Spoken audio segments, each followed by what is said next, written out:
texted my parents. I sent them a full list of my full itinerary, and I said, "Thoughts?" question mark. And my mom responded, "What the fuck are you talking about?" So you said you thought about this January 1. What day did you get in the car and start driving west? I think I left on like the third. The one place where my car was broken into, she's told me that she expected to stay for like 2 or 3 years and ended up staying for 15 years. Promoted every year and a half. Welcome to The Stroll Season 1. I'm your host, Sam Thompson. In this season, I'll work to engage in conversations that dive deep into the intricacies of each guest's unique career, while also bringing to light the reality of how each guest maintains their health in the professional culture they work in. Today, I'll be speaking to Joey Lane. Joey attended Duke University, where he ultimately graduated in 2023 with a degree in computer science and economics. At Duke, Joey interned for Thrasio, was an undergraduate teaching assistant, and also interned at Clear. After college, Joey joined Capital One as an associate product manager and is now a senior associate product manager. Joey and I played basketball together in high school and also started a computer science course for students in middle and high school at the onset of the COVID-19 pandemic. For the moment you've all been waiting for, here's my conversation with Joe. I would like to cut right to the chase and hear about this. What I would say once in a lifetime trip that a lot of people our age in this country dream about. So why don't you tell me a little bit about the trip you just took? Yeah, love to. Also, before I do, I'm happy to be here. This is awesome. Congrats. Thank you. I spoke to you on the phone during my road trip. You called me, told me you were going to do this, asked if I could join. And I feel like the first thing I told you was that you would be like the number one person I could see starting a podcast and doing a really good job with it. So congrats. Thank you. But yeah, road trip. So I started beginning of January. I literally, I had been thinking about doing something along those lines. I work remotely 24/7. I live obviously in Manhattan, where it's freezing and the winter, there's not much to do. So I wanted to do some sort of travel. I don't know what that looked like. And then probably a week before I left, I started thinking about a road trip. I woke up literally the day after New Year's Eve, pretty hungover. And I was kind of just like, what am I doing here in New York? Like, let me get out. And so I started brainstorming all the things I could do. I already had a trip planned to go to Sun Valley, Idaho, the 21st. And so Of January. And so I started planning backwards. I was like, if I book a flight there, like, where else can I go? And then I started thinking, I was like, honestly, it's kind of the perfect amount of time from now until then to just make it a road trip. And so, yeah, long story short, I made it a road trip from New York to Idaho, stopped in Nashville and Denver were the main two stops along the way, then headed south to Vegas, Arizona, Texas. I went to Dallas and Austin, eventually Atlanta, and then Durham, which is where Duke is. Saw my younger sister. But those were the main stops. Overall, the trip was awesome. Just like exploring the world, very adventurous. And was your approach to stay in each city for 3-4 days? And how did you prioritize where you're going to maybe be on a weekend and then where you would spend the week when you obviously have to work during the day? Yeah. So first off, if I could have, I would have spent a few weeks planning this trip, but I was time crunched by like the trip I already had planned. I had to leave to get there on time. So not well planned out at the beginning, but... What day did you leave? So you said you thought about this January 1. What day did you get in the car and start driving west? I think I left on like the 3rd or 4th. Oh my God. Yeah, not a lot of planning at all. So I texted my parents. I sent them a full list of my full itinerary, and I said, "Thoughts?" question mark. And my mom responded, "What the fuck are you talking about?" And that was how it started. Essentially, my plan was to plan out the major weekends that were, realistic in terms of length, and then figure out in between cities to go from there. And so I planned out cities I really wanted to see and cities that made sense in like a path such that I wasn't like repeating cities and I was like moving along at a good pace. that was kind of the bulk of how it started. I think another main reason for the trip is, so I've lived in New York City the same amount of time you have since I graduated, year and a half. I, again, work remotely. I want to try a different city. So I'm 99% chance going to move out of New York when my lease is up in June. So part of this was also to look at different cities and see where I want to move to. I've been very high on Austin. I was considering Dallas. I was considering actually Denver for a bit. So I wanted to see all those cities. I had seen San Francisco a few weeks before the trip started. That was another high one on my list. So yeah, I felt like I kind of killed a bunch of birds with one stone. Of all the cities that you saw on the trip, which one maybe stood out the most, and how would you actually go about evaluating when you're just somewhere for 3 or 4 days if this is somewhere you might want to move for a year or two? The ones that I was like really serious about was Austin and Dallas for the most part. Those two cities I spent a full weekend, and that was intentional. The other cities I spent like 3 or 4 days max in. So I didn't get a great feel. But for Austin and Dallas specifically, what I tried to do was get an Airbnb in cities, in parts of the city that I would realistically possibly live in.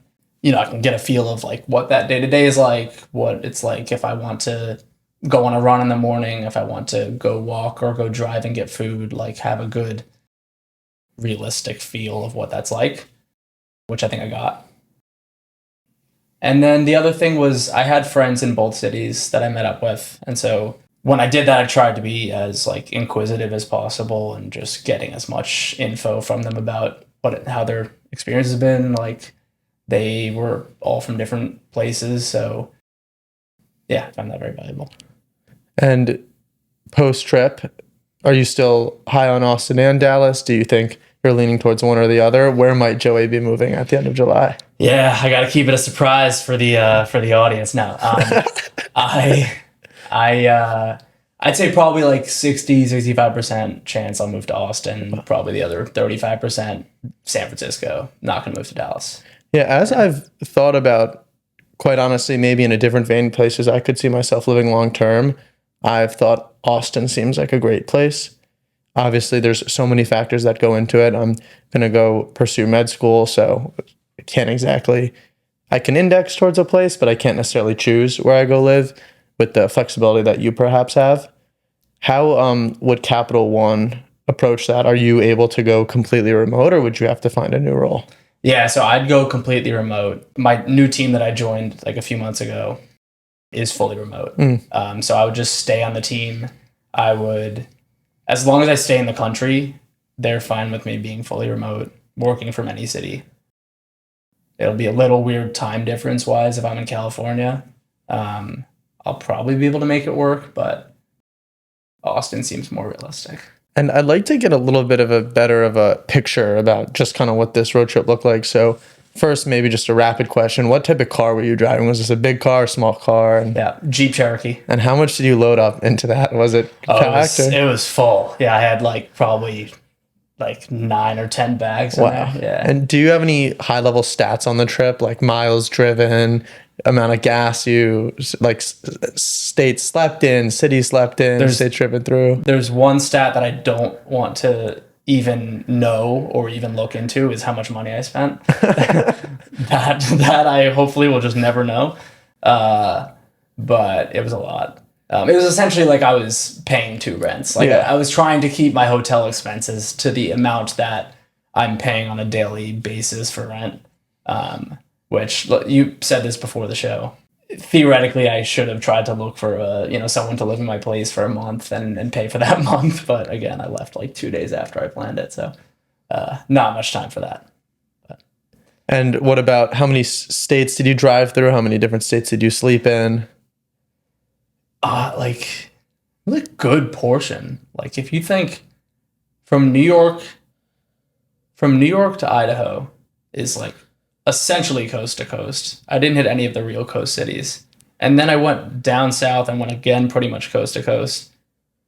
There's not that many cities that I missed. There's not that many states that I missed. Did you see Mount Rushmore? Did you do things along those lines or no? No. I think the one like thing along those lines that I did was I went to Sedona in Arizona, which was probably my favorite stop in terms of just like pure like joy of a city that I was in. It's for anyone who doesn't, or I don't know if you're familiar, it's essentially like Red Rock Mountains, desert feel in Arizona. Very small town, but it's all like beautiful hiking. It's probably like 40 or 50 trails that surround the small little town. So there's like, it's essentially all hiking. And it was gorgeous. How long were you there for? I was there for probably 3 days. I think I went on 2 hikes. Yeah. And you mentioned you were trying to keep hotel costs down and so on and so forth. Do you have any of these nightmare scenarios, either in a hotel with your car, or you're maybe stranded, or there's rats running through a hotel, or? So actually, funny enough, I was very diligent the entire trip about locking my car so no one broke in. The one place where my car was broken into was at Duke. Wow. Staying at my sister's apartment. I was parked outside of her apartment, which is a pretty nice apartment. And yeah, I mean, I was stupid and I left my wallet in my car. And someone went into my car, took my wallet, made purchases on all my credit cards. I had to cancel every single one. I woke up to text messages from every single one of my credit cards. And so that was not fun. And they took your ID as well? ID was on me. So, oh, wow. Yeah, okay. So you could still drive. Yeah. And did they, no fake Joey Lane out there. Yeah. Did they break in through the window? Was it unlocked, or? I think it was unlocked. Oh, Joe. Yeah. Joe. No. Yeah. So I take 99% of the blame, but yeah. That sucked. You mentioned Sedona. That was a high of the trip. Obviously, having your car broken into is a low. What were some of the other highlights that, well, you think you'll carry forward with you over the next few years and beyond? I think one great part of the trip, I was in Sun Valley, I mentioned, with a bunch of college friends. I was probably there with 8 or 9 college friends. That was awesome. Just skiing. Sun Valley's awesome. That was cool. I think just seeing people on the way was great. But then also being in places where I didn't know anyone was also kind of cool because, I'm in the middle of Denver. I don't know a single person. It's a very normal city. It's a very cool city, but I don't know anyone. I don't know anything about it. And so I'm just kind of like walking around the streets, just seeing what the hell is there. And there's some nice part about the fact that I didn't plan much, because if I had a strict itinerary, it would be nice in the sense that you make sure you don't miss things. But to some extent, I was like just dropped into a city and just exploring, which I don't know. It's kind of cool. You stumble upon things that you wouldn't expect. Did you go skiing in Denver at all, or no? Not in Denver. I waited for Idaho. So you had your skis in the car, or you rented? No, rented. Okay. Yeah. I can't remember. Are you someone who skied for a while, or no? I skied a bit. No, I'm not very good. Yeah. And what about in terms of activity? Did you find you were able to work out or anything like that on the trip, or did you have to push all that to the side? If I were to put one negative on the trip, it was my routine getting messed up, which is inevitable. And I tried to force myself to be okay with it and to say it's just a fixed amount of time. I'm never going to do something like this again. Just accept the fact that I'm going to be working out less. I'm going to be eating worse. I'm going to be, not in my normal routine. But that I'll look back on it and it'll be worth it. I do still think it was worth it, but it still sucks getting out of a routine that you've built and care about a lot. So that did suck. I worked out some. I had a Planet Fitness membership, which actually was really nice. Planet Fitness is pretty great, to be honest. But that sucked for sure. And I want to get into your routine here in the city that you've built, and I think it's a very interesting routine. But one last thing I'll say is, what were the major things or differences that you noticed between a city like New York and living in Manhattan, and then all these different cities that you went to around the country? Yeah, I mean, some of these other cities were very different from each other, but I think the one thing that, in my eyes, defines New York, and that I think all these cities are very different from New York about, is New York is pretty intense from both a work standpoint and just like a personality standpoint. The weather's pretty intense. And I think that was a theme I saw in pretty much every other city, was just a lower level of intensity. And I'm not a very intense guy. And so that resonated with me. I don't think that's necessarily a bad thing about New York. I think if you are really dedicated to your career, especially if you work in finance, and you want to jump into your career and jump into meeting as many people as you can and building your network, there's no better city than New York. But I don't know. I'm more of a laid back guy. You mentioned falling out of your routine on the trip. What is the routine that you've built for yourself here in the city and that you're now getting back to? So yeah, there was a few things that I was still able to do. There was a few that I wasn't. I'll try to hit as many of the points as possible, but I think two main things is exercise and meditation for me.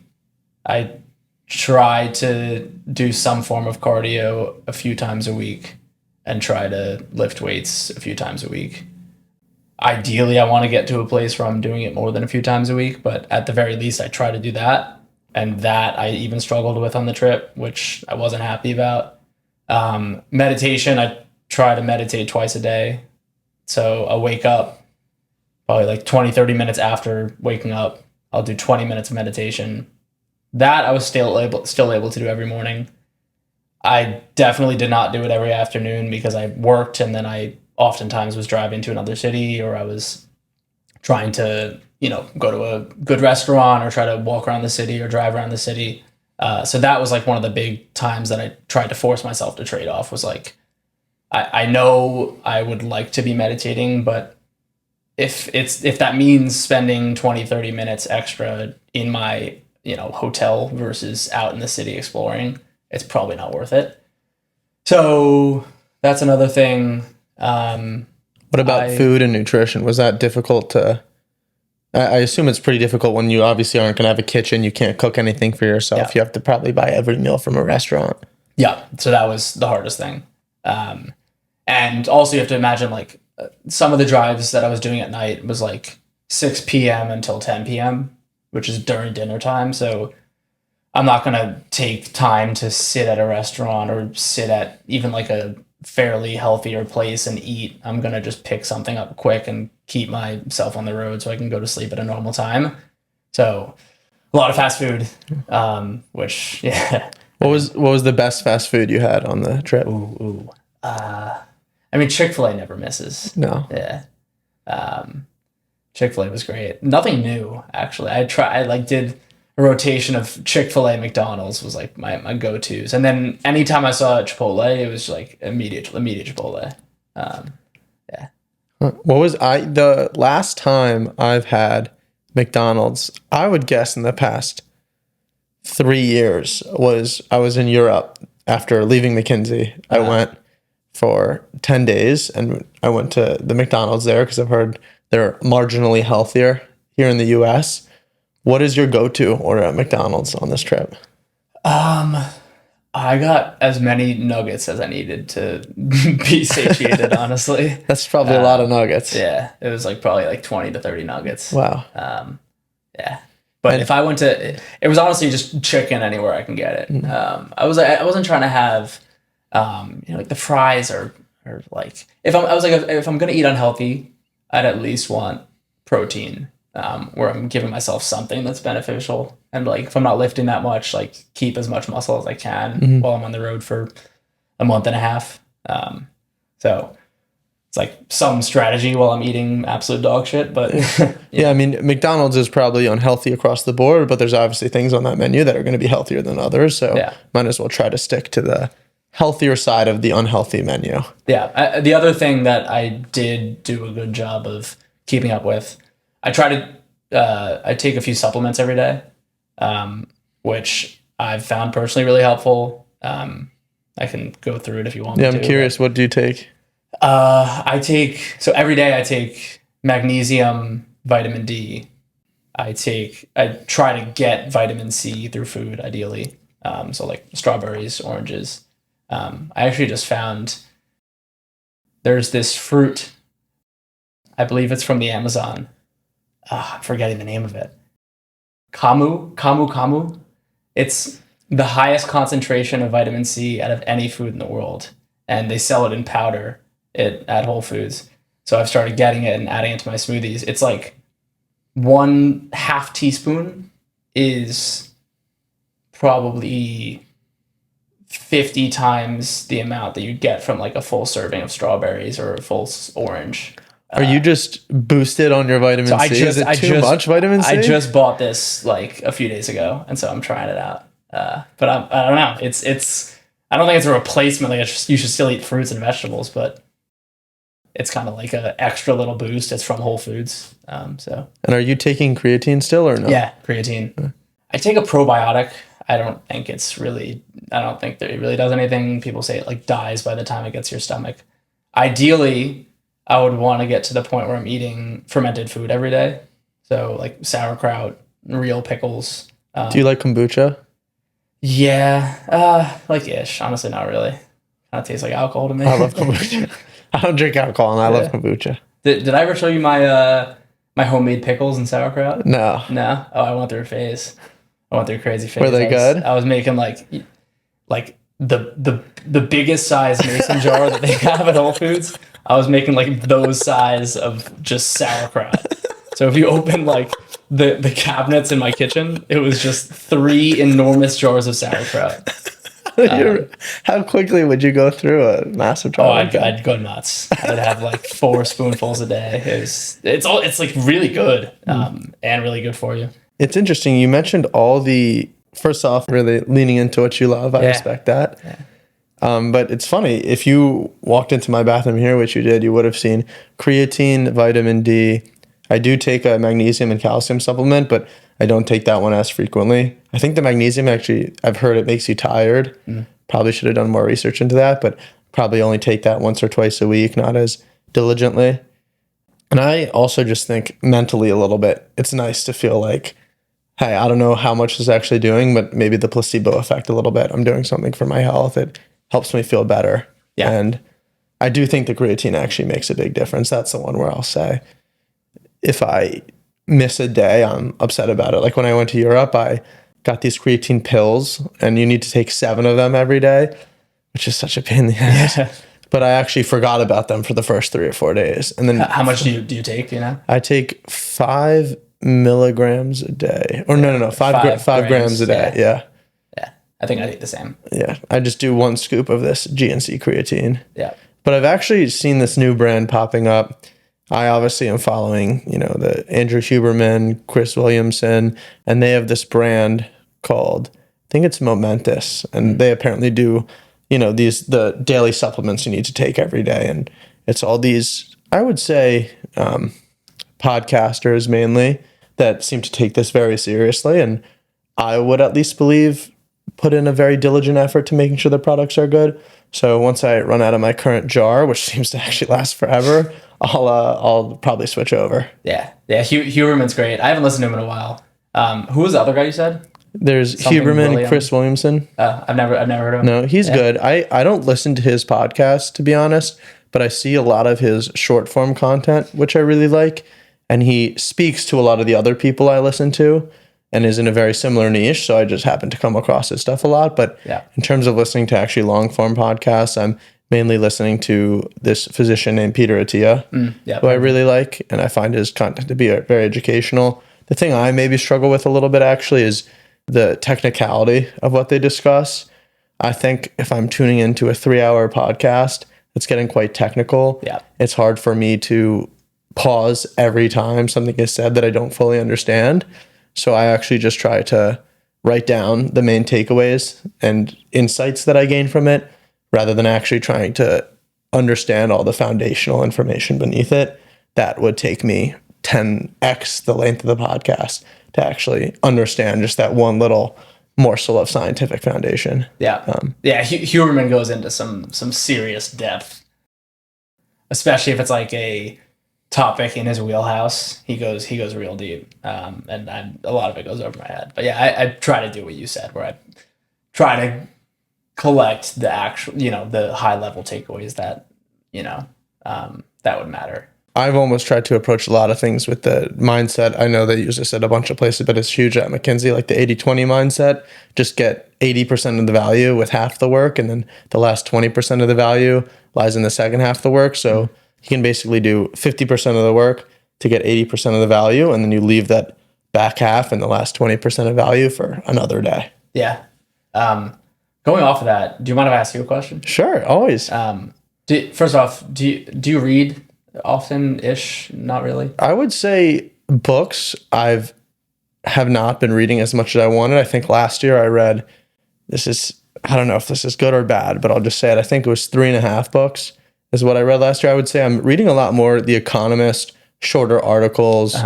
I would say, maybe I'm reading every day outside of what's adjacent to my work, maybe 30, 45 minutes, but it's not always a lengthier book. It's a lot of articles I find interesting. I subscribe to a few morning newsletters that send across articles, so I'll read 2 of those in the morning. And then usually when I see The Economist, my dad gets The Economist, so he gives me his old copies, and I'll go and find, the 10 articles that interest me the most and read those. But I'm not necessarily chucking through books at a pace that, I've continuously tried to get to, but I just find it a bit harder. What about you? Yeah, I go through waves. I think one kind of like one debate in my mind that I've never solved, if it's worth it or not worth it, is whether I'm reading, listening to a podcast, reading an article, whatever it might be, absorbing any information that I find valuable. I can't decide if it's worth like taking notes or documenting my takeaways somewhere. My back and forth is, on the pro side, it would be that it's good to, document whatever you took away and you can always go back to it. But then on the con side, I'm just of the impression of like, am I really going to come back to this? Or if I just jot everything down, at what true value is it going to have having that information stored? When I was abroad, I got really into podcasts and I was reading like a book every couple weeks and I was documenting everything, and I haven't really gone back to those notes. So I don't know if you have any thoughts on that, but what I recently started doing as I'm trying to build this podcast, attract more people to it, I've actually started to post my podcast takeaways on my YouTube channel. So what I'll do is, as I'm listening to a podcast, if I get one of those high-level insights, I just have the Notes app open and I do the voice to text. So I'll just spew a sentence or two about what my high-level takeaway is, get back to the podcast. It only takes me out of it for maybe 10 or 15 seconds. And then at the very end of it, I'll go back and actually, in a more diligent way, write out those insights. And then it's actually pretty quick to just sit in front of the camera and say, hey, here are the 10 insights I found from the video. Yeah. That I found from the podcast, go through them. And hopefully that brings more people to the podcast. But then I also find that exercise of it for me is I just go through that content and those takeaways 2 or 3 additional times than I would have if I was just listening to it and thinking about them in that moment. So I hope it helps me internalize those a little bit more. But to be completely honest with you, who knows? Yeah. Huberman would probably know, actually. Yeah. Do you want to call him up? You got his number in your phone? No, he has thoughts on everything. But yeah, I don't know. It's a weird back and forth. I do want to get much more back into my reading routine, which again, I've gone through waves. I've tried audiobooks, which I know a lot of people love. For me, I just like, if I'm listening to something, I'd rather listen to a podcast. Yeah. And then if I'm going to sit down and read, I'll just sit down and read. But I get both sides. So for me, I find that if I pick up a book and I really like it, I tear through it like that, and then I'm done with it, and I haven't found that next book I'm really into.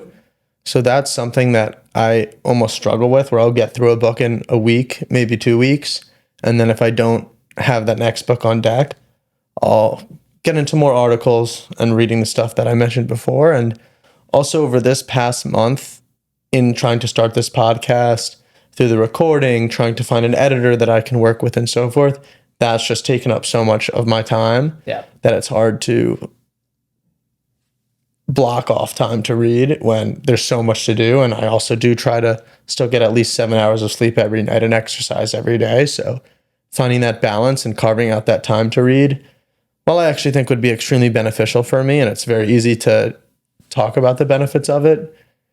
It is hard to carve out that half an hour at the end of the night, every night to do that. Yeah. That's the other thing about, I know we were talking about routine. I mean, in my eyes, sleep is the biggest part of routine, hands down. I know you're big on sleep also. It was a little hard on the road. It wasn't terribly difficult. I would try to make sure I was just checking in the hotel at a reasonable hour. So honestly, that part I think I did a solid job of.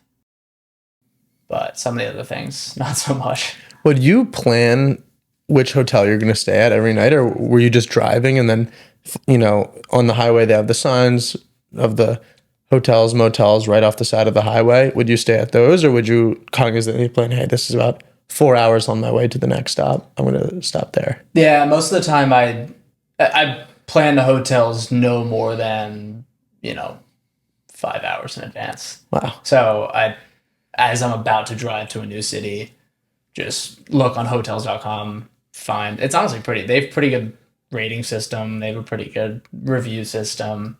They have, key information of like free parking. They have free breakfast. So I try to get the ones, free breakfast was actually big, right? I try to make sure, this is actually kind of funny. Any hotel I stayed at, I try to make sure they had eggs and sausage.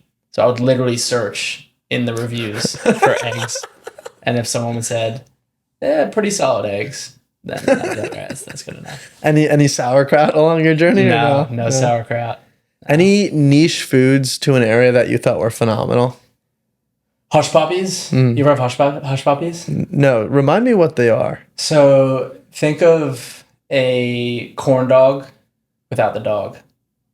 It's essentially that. Maybe I've had them once or twice. That seems like something I would pick up maybe at a fair, or something of the sort that probably or maybe has happened 5, 6, 7, 8 years ago, but that I wouldn't necessarily remember in this moment right now. They're huge in the South. Any barbecue place has them as a main side. They're so freaking good. You say that. I think I was in Dallas after graduating high school. I was playing on the Maccabi USA basketball team. Yeah. And we went to a pretty serious barbecue, and we saw Frank Ntilikina there. Wow. In line. I got a photo with him. Was it Terry Black's by chance? Maybe. I'm not sure.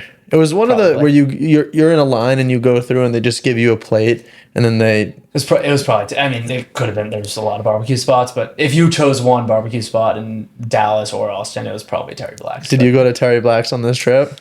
Several times. Yeah. How many times? I went twice in Austin, once in Dallas. I think it started in Austin and then they opened one in Dallas. Really good, ridiculously expensive. I spent like $45 a meal. Yeah, and takeout food. Yeah, I remember being in the line, and since they end up weighing the food, you say you want something, they just give you a ton of it, and it's like, oh, that's great, and you realize when you're paying, oh crap. Yeah, he was like, how many slices of brisket do you want? I was like, oh, I don't know, a couple slices, and it's like the biggest slices ever. It was like over half a pound. I was like, this is already like $20. Like, what's going on? Yeah.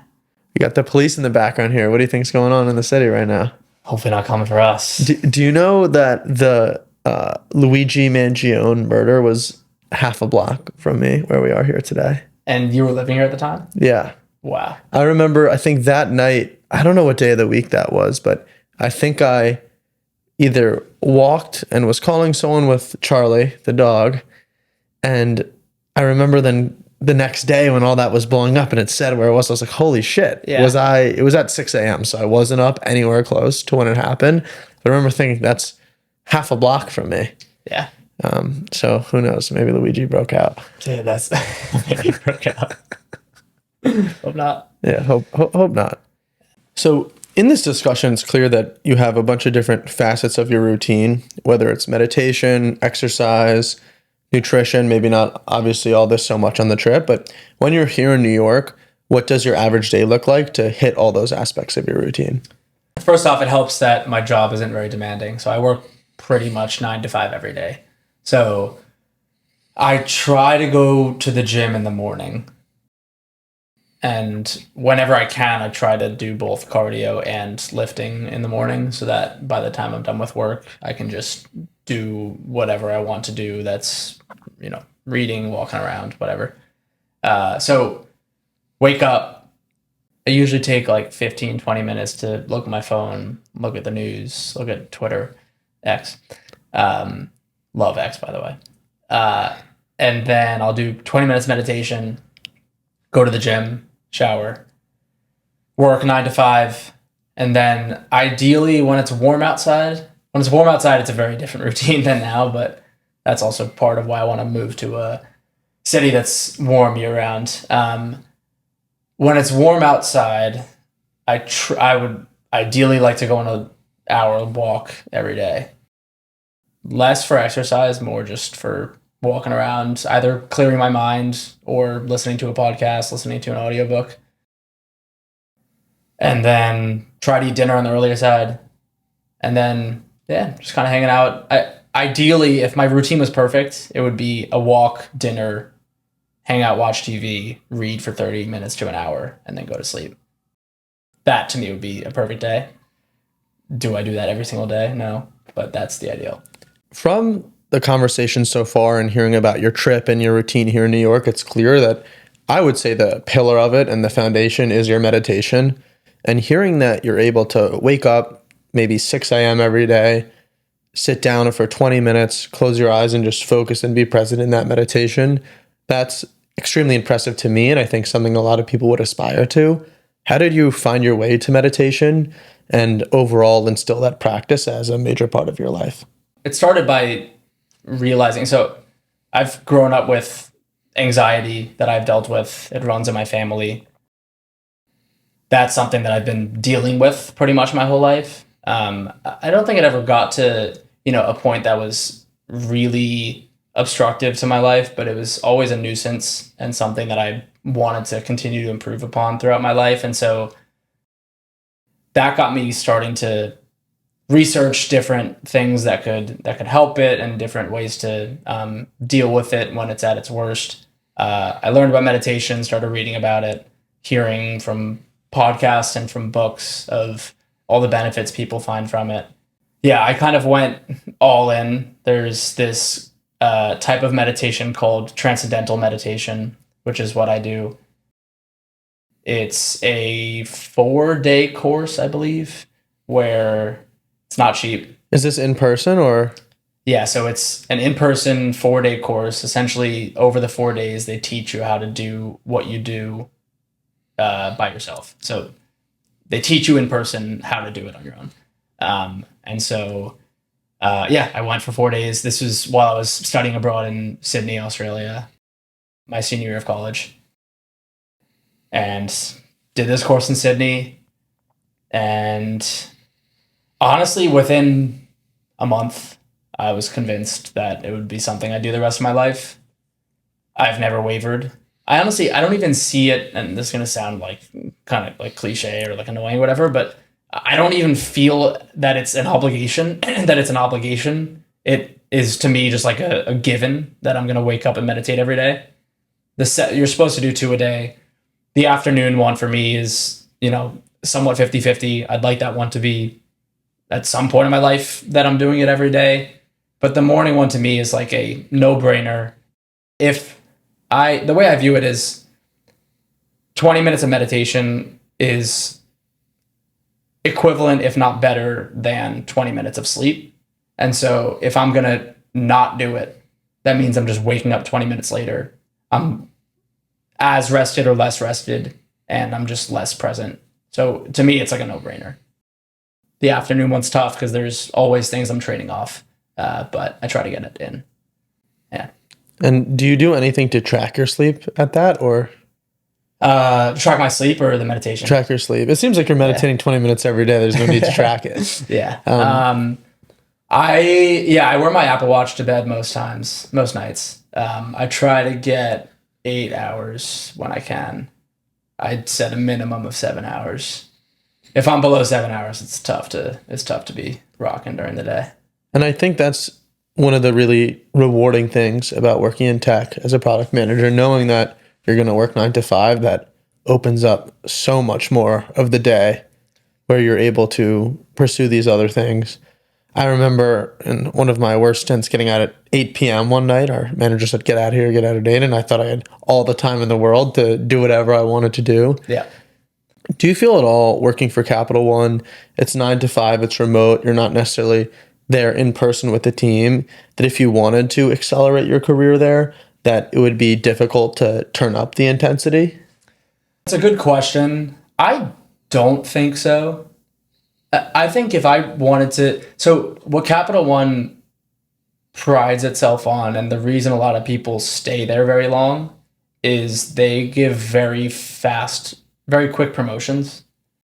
So if you are working long hours and you're like giving your 150% every day, you're going to keep moving yourself up the chain pretty fast. And so people do that. My previous VP started at my role right out of college. She's told me that she expected to stay for like 2 or 3 years and ended up staying for 15 years and moved up. Literally in her first 7 or 8 years, she was promoted every year and a half. I looked at her LinkedIn. It was ridiculous. Literally like associate, senior associate, manager, just every single year. If you devote yourself like that, you will keep moving up. I think if I want to, it depends how much I love my product. If I want to work more intense hours at a more intense company, I could also just change companies. But I'm personally at the moment really happy with the company, the culture, also the product I'm working on. I think is really cool. Are you at liberty to discuss what it is? Yeah, definitely. So I started on the team like 5 or 6 months ago. So probably 2.5, 3 years ago, Capital One launched a B2B SaaS product company, essentially under the hood of Capital One, called Slingshot. This was a tool that internal teams at Capital One used to manage their. Are you familiar with Snowflake? No. So Snowflake is a data warehouse analysis tool. Yeah, data analysts use it essentially to write queries of any, big collection of data. We use Snowflake across the board at Capital One. We were a very early investor, and it's grown since then. And so from having everyone at the company using Snowflake for a while, we've realized that we need better ways to track Snowflake costs and find ways to optimize those costs. So built these tools internally, kind of like lumped them all together into a product, and then started selling it to external companies who had only been using Snowflake for a few years, but were starting to get to the point where they started caring about their costs. And so focused exclusively on Snowflake at the moment. Eventually, we're going to add on Databricks, which is a similar platform, a little bit more machine learning focused. The product I'm working on is very rare at Capital One. It's essentially a startup that's under the hood of Capital One. It feels like a startup. We have 40-ish customers, and we're growing. We're competing against, a couple other competitors in the market who are doing very similar things. We have a go-to-market team who we work with to, release any new features. It feels like a startup. And so I personally love that you have the startup feel, but you're still under the security blanket of big company of Capital One. It's essentially a startup with unlimited funding. Like they just keep pouring funding. So I think it's been cool. What's been your favorite part about working at Capital One so far?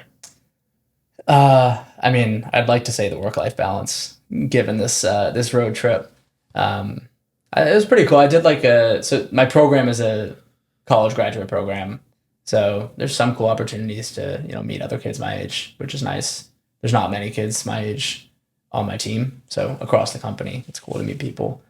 Travel a solid amount. Headquarters are in DC-ish, right outside DC. Been to DC probably like 6 or 7 times.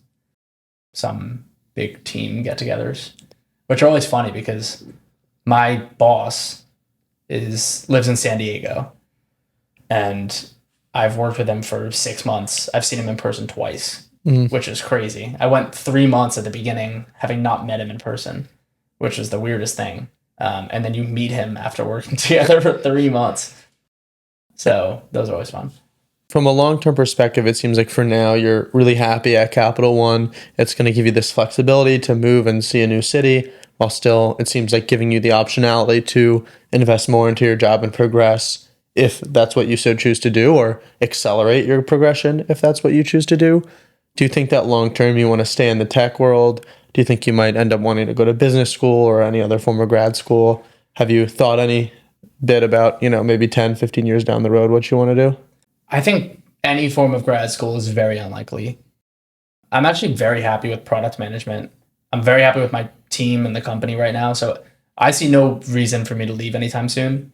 I think eventually I will probably get to a point where I'll want to, try something new, or if a really cool opportunity comes along, that I'll take.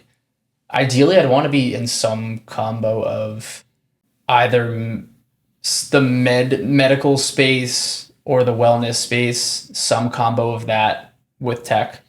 I would still want to stay as a product manager. So like whether it's a telehealth company or something along those lines would be cool, but not really looking at the moment. Yeah. And in college, you were CS, if I remember correctly. Yeah. And are you at As all? were you, right? No, I did a handful of CS classes in my first 2 years, and then ultimately decided away from it because I didn't think that, to be honest, software engineering was something that I wanted to pursue. Yeah. At least I think it's an incredible gig, but I thought that over the large scale of my career, it's not what I wanted to do. Yeah. And you didn't want to follow up into our CS and coroutine footsteps. No, CS and coroutine was our very first entrepreneurial endeavor. Yeah. And I actually thought it was a big success. Yeah, we like 20 kids in our class. Yeah, I 20, at least 20. It could have even gotten up to 30. Yeah.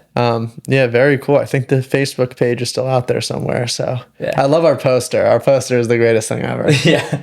Yeah. For the audience, we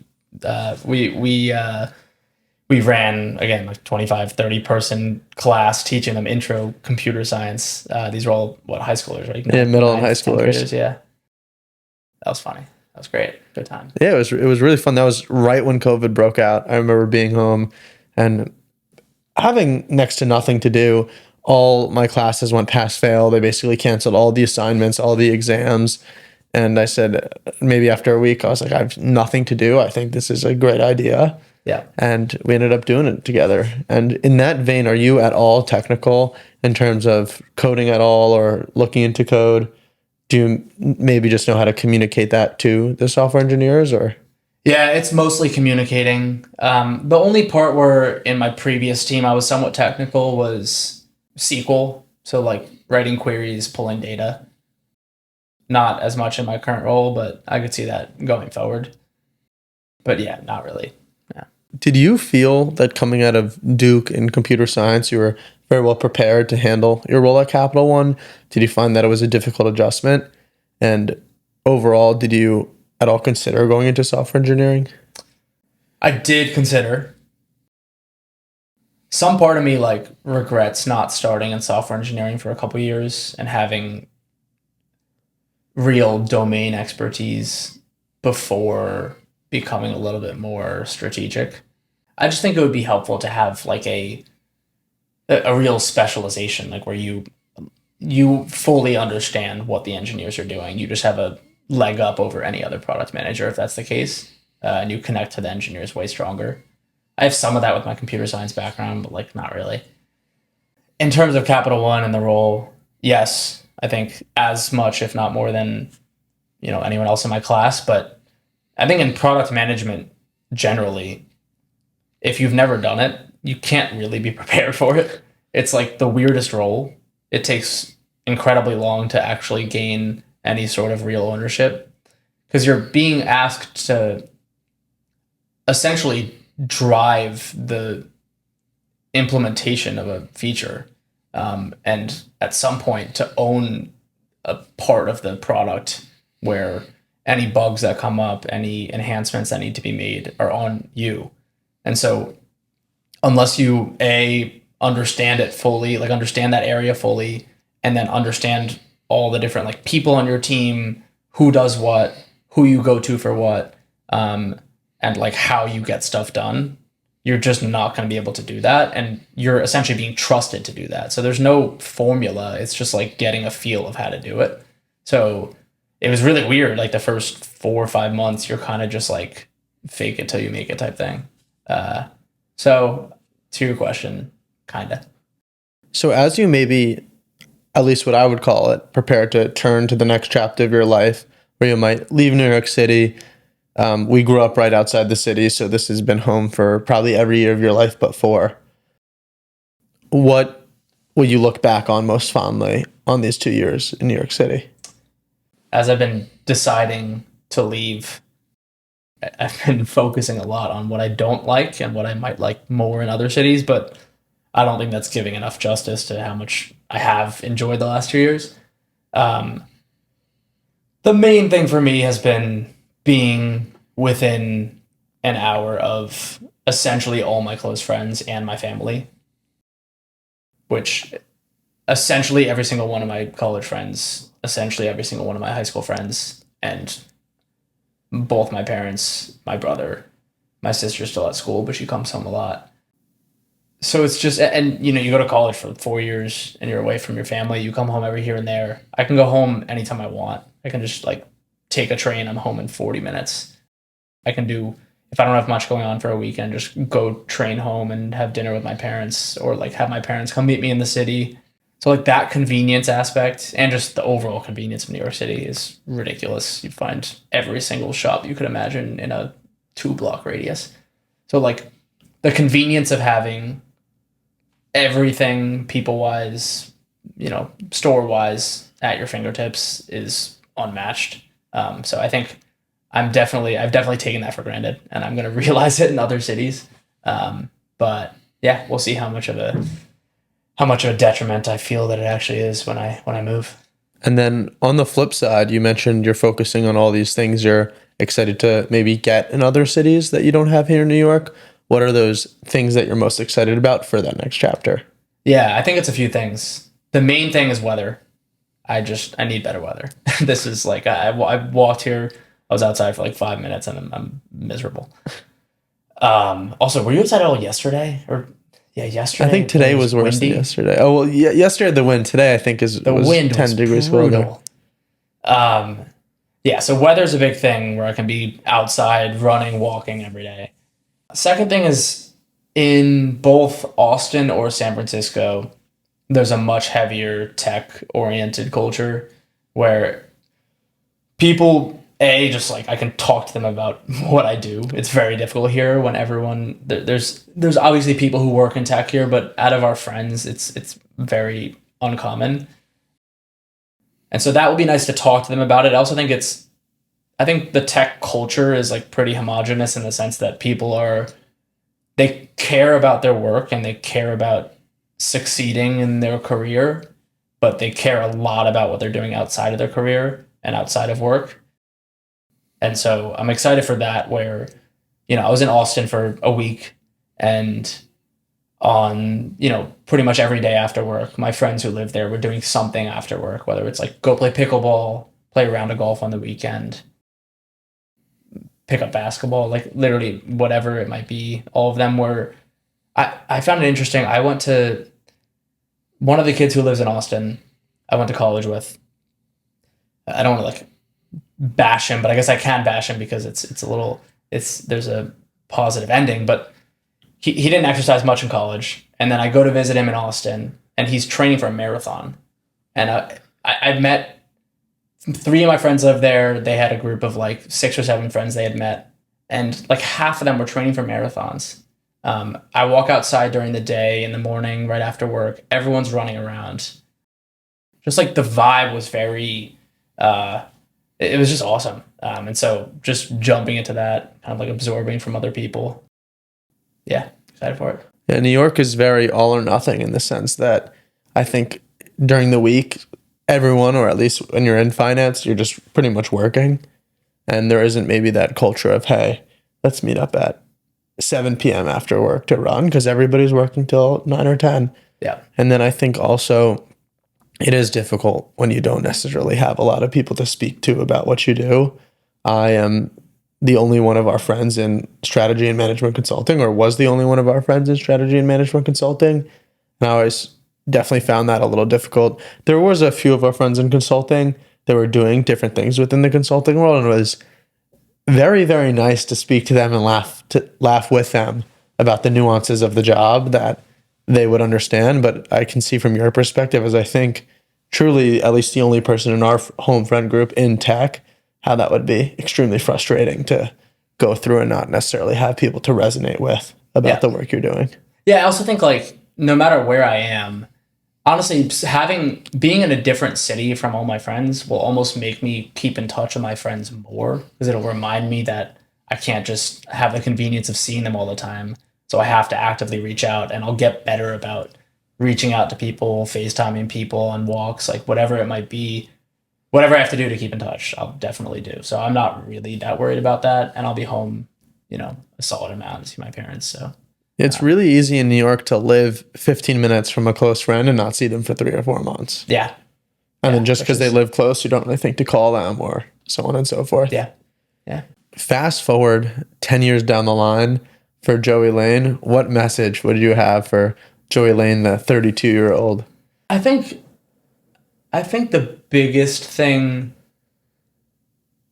that I'm starting to realize, and I think I'll probably realize at the maximum by the time I'm in my 30s, is to pursue the things that I like actually care about, and don't do just because I think I care about something now doesn't mean I actually do. So for example, like in terms of social life, I've kind of always, I went to school, I was in a fraternity, like it was very party oriented, and like I thought that was something I loved, and I'm like kind of fallen out of love with some of that. Some other things of, I don't know. I think it's just finding the things that I actually really care about, which is I love to read random shit. I love to listen to random shit that I think is interesting, and adding as much of that to my life as I can without feeling the need to do anything I don't want to do. So it's hard when I feel like we're our age and there's like, you have so many friends who all do different things, and you've not that many years of lived experience. So you're trying to kind of like figure it all out. But I think it'll just be like, do the things I actually love.